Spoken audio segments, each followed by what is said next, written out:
Le 22 mars 2023, Elon Musk a demandé une trêve de 6 mois sur les développements d'outils aussi puissants que GPT-4. La raison était qu'il avait peur que les IA deviennent hors de contrôle et soient contrôlées par des personnes mal intentionné, enfin Microsoft quoi. Et en ce 5 novembre 2023, soit à peu près 7 mois plus tard, Elon Musk a annoncé la sortie de sa propre IA, et fidèle à son image, il l'a annoncé à travers un communiqué de presse très poussé, très explicatif. Pas du tout, il a juste tweeté « Grok ». Voilà.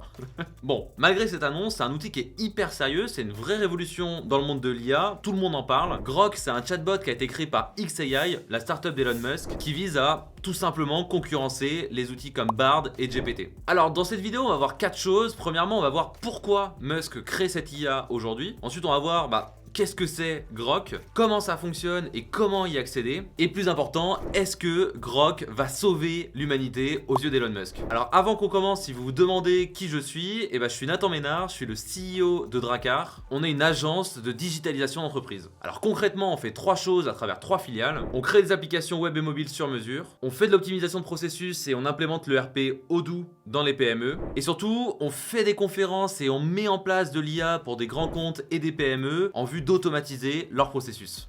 Si ça peut intéresser votre entreprise, contactez-moi sur dracar.io. Bon, commençons par le divorce entre OpenAI et Elon Musk. Parce que pour ceux qui ne le savent pas, Elon Musk a été l'un des premiers investisseurs d'OpenAI. Enfin, investisseur, c'est pas le bon mot, on pourrait plutôt dire donateur, puisqu'à la base, OpenAI était à but non lucratif. Le but d'OpenAI, c'était de faire une IA gentille, le plus distribué possible. En gros, on peut très bien imaginer une IA hyper nocive sur le hacking, sur le fait d'apprendre aux jeunes comment créer des bombes, sur de la manipulation. Bref, les usages peuvent évidemment être catastrophiques. Mais l'idée, c'était de faire une IA sans but lucratif, qui avait une volonté positive et qui allait être le numéro 1, de sorte à ce que les IA négatives qu'elle allait se développer par le futur, soit la ramasse et que du coup l'impact soit moindre et relativement contrôlé. Magnifique, sauf que Elon Musk est sorti du board en février 2018. Bon, depuis, c'est pas un secret, Elon Musk est extrêmement frustré à propos d'OpenAI et l'a exprimé dans de nombreux tweets et interviews. Plus spécifiquement, il a très peur que Microsoft exerce un contrôle trop fort sur OpenAI. Et le 22 mars, il a publié le fameux papier demandant l'arrêt de tout développement d'outils supérieur à GPT-4. Alors, la grande question, c'est est-ce que Elon Musk va sauver la civilisation, va sauver l'humanité grâce à Grok? Ou alors est-ce que c'est juste un troll comme son pistolet flamme qu'il avait fait il y a quelques temps? Ou alors, est-ce que ce papier-là, en fait, c'était juste une douille pour ralentir les concurrents et développer sa propre IA et lui-même prendre le contrôle du monde et s'en mettre plein les poches? Et pour répondre à ça, voyons déjà qu'est-ce que Grok et comment ça fonctionne. Alors faut savoir qu'initialement Grok aurait dû s'appeler Truth GPT pour vérité GPT. En tout cas plus tôt cette année, c'est ce qu'avait annoncé Elon Musk en accusant ses rivaux d'entraîner leurs IA à mentir. En gros, Elon Musk accuse les autres IA d'être woke et ça, on l'a vu avec Twitter, il déteste. Bon là-dessus, je vais pas le contredire. C'est pour ça qu'il a annoncé en juillet 2023 qu'il avait constitué une équipe restreinte mais respectée de chercheurs pour développer des formes d'IA moins biaisées. Bon, faut croire qu'il a changé d'avis sur le nom, c'est Grok. Alors qu'est-ce que ça veut dire Grok? Si on demande à son concurrent GPT-4, on obtient ça. Bon, en gros, ça veut dire comprendre à 100% quelqu'un, même mieux que lui-même se comprend. Réponse validée par Elon Musk. Donc le nom a changé, mais la lutte anti-woke n'a pas changé. Il répond aux questions posées avec beaucoup de sarcasme et un côté rebelle. Il répond également aux questions borderline, un peu épicées, auxquelles les autres IA refusent de répondre. Donc ça, on verra, ça pose vachement de questions éthiques, mais on y revient juste après. Mais surtout, une autre évolution, c'est que Grok dispose d'un accès en temps réel aux informations de X, enfin Twitter. Ce qui lui donne vraisemblablement un avantage significatif sur la qualité des réponses à proposer. Pareil, ça pose débat, on va y revenir. Alors, la question que vous vous posez sans doute, c'est est-ce que c'est mieux que GPT-4? Je sais pas. A priori, presque personne ne sait. Mais, on peut se faire notre propre avis si on veut un bon exemple du sarcasme et de l'accès à l'information en temps réel. Donc si on lui demande, est-ce que tu as des nouvelles de SBF? Donc SBF, c'était le fondateur de FTX qui a tout simplement volé des milliards de crypto à ses users. Et donc là, on peut voir Grok qui lui répond, mon cher humain, j'ai des nouvelles épicées pour toi. On dirait bien que notre ami Sam Bankman-Fried, l'ancien mania des crypto-monnaies, a été reconnu coupable de toutes les fraudes dont on l'accusait. Peux-tu le croire? Sarcasme.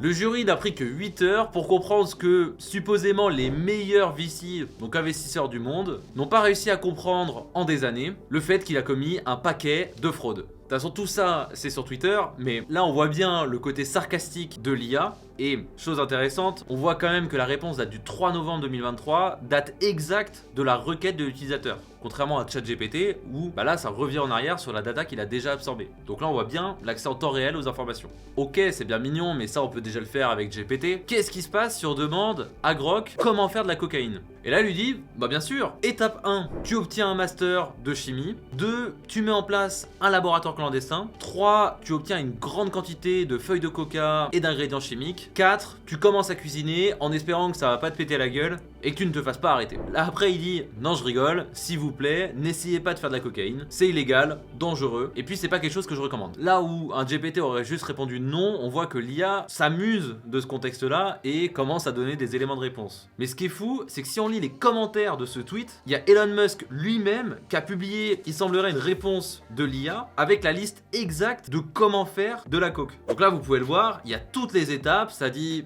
comment gérer les feuilles de coca, le fait de rajouter de l'essence, avec des petites blagues associées, etc. Bref, il y a toute la liste. Alors, je vais pas la lire pour que la vidéo ne se fasse pas striker comme mon avant-dernière, puisque toutes les plateformes ne sont pas anti-woke et pro-liberté d'expression apparemment, en tout cas surtout pas YouTube, mais vous pouvez aller voir sur X par vous-même. Et quand on sait qu'il a tweeté « Je vais racheter Coca-Cola pour mettre de la coke dedans », faites attention. Bon, si on essaie de savoir plus concrètement ce que ça vaut. Il y a Andrei Barbu, un chercheur du MIT, qui aurait dit que les résultats sont similaires aux autres modèles les plus populaires. Oui, c'est hyper flou. Mais la vérité, c'est qu'on n'a pas de benchmark officiel comme j'ai pu vous montrer sur Llama 2. D'ailleurs, si vous n'avez pas vu la vidéo, vous pouvez cliquer juste ici. Ça y est, je suis un vrai youtubeur.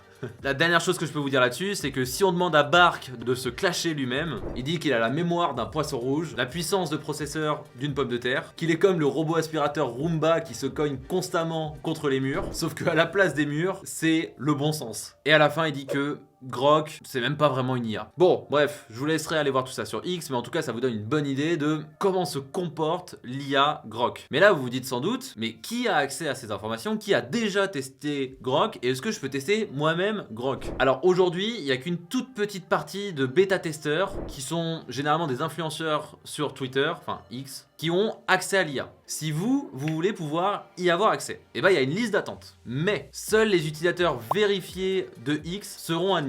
Et donc Musk a confirmé que ça sera une fonctionnalité payante de X Premium Plus qui coûte 16 $ par mois. En même temps, par rapport aux 20 $ par mois de GPT+, ça va.